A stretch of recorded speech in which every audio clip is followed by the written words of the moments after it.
Bienvenue pour votre nouvelle émission Sport Tambourin. Au programme de cette 10e édition de la saison, les coupes et les championnats de l'Hérault et la tournée d'initiation Joue Partout. La tournée Joue Partout se poursuit jusqu'à la fin de l'été. Je vous propose de retrouver une présentation en images de cette tournée lancée cette année par le comité de l'Hérault.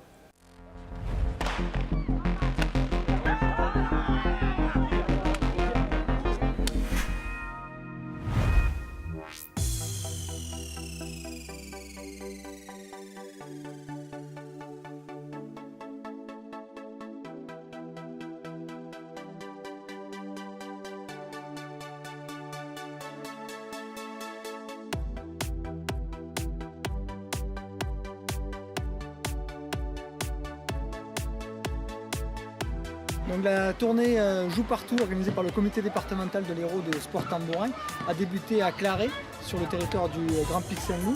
Et cette tournée nous amènera sur les villages de Saint-Mathieu-des-Tréviers, Saint-Gilles-du-Fesque, Murles, dans les semaines à venir. L'objectif est de faire découvrir le sport tambourin aux jeunes lors de manifestations sportives ou festives, comme ici lors du carnaval de Claret, de façon à les amener à plus tard s'intéresser à la culture du sport tambourin, éventuellement jouer et pourquoi pas intégrer un club.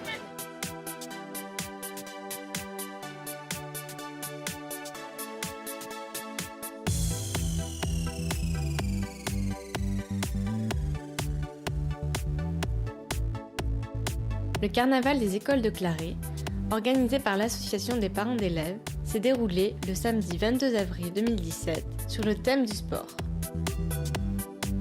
Différents ateliers étaient proposés, tels que le tambourin, le roller, le tir à l'arc et bien d'autres.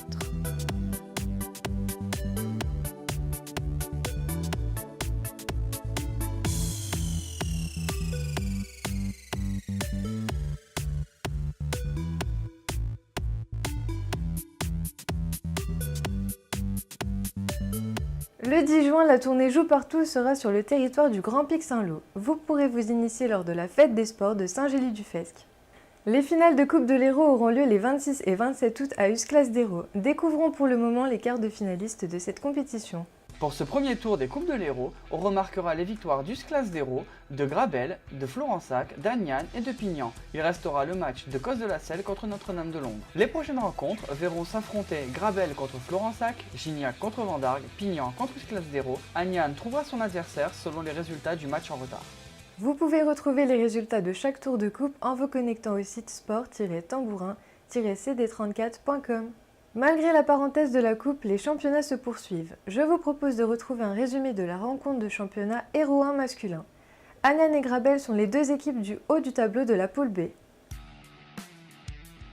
Ce match a été franchement très difficile pour nous.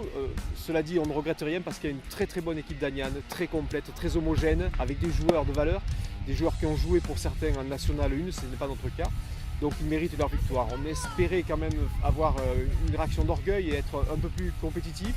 Ça n'a pas été le cas, on a fait beaucoup d'erreurs individuelles. Alors on a gagné 13-5 contre une jolie équipe de Grabel. On ne pensait pas forcément à ce résultat dès l'entame du match. À l'échauffement, on a vu qu'il y avait de très bons jeunes en face. Nous on a été sérieux, on a joué notre jeu. Au fond on a essayé de faire le moins de fautes possible. On a l'avantage d'avoir un très bon batteur qui est Lionel. Donc le résultat reflète ce que nous on espérait, mais c'est un bon résultat, il y a un très bon match. L'objectif de la saison et le club de Grabel en est conscient, c'est vraiment de se maintenir. Nous on a commencé la saison avec un seul objectif unique. Il fallait absolument monter. On joue en National 1 et on se retrouve à jouer en H1. On a eu énormément de départs, donc l'objectif c'était forcément la montée en Ligue. Donc on se doit de tout gagner pour montrer qu'on est meilleur, qu'on est au-dessus du lot et qu'on a notre place dans cette poule.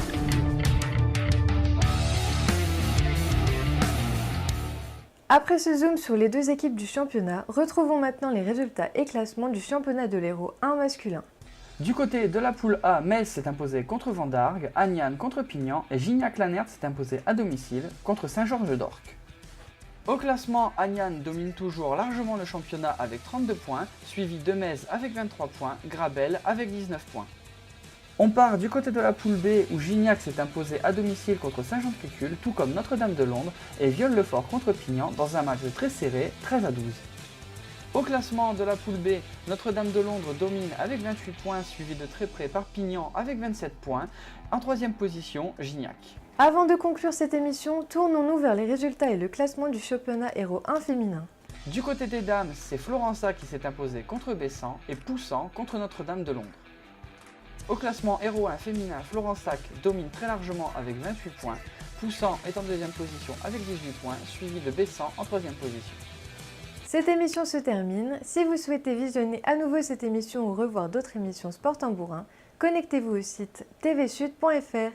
Il me reste à vous dire au revoir et à vous donner rendez-vous la semaine prochaine pour une nouvelle émission.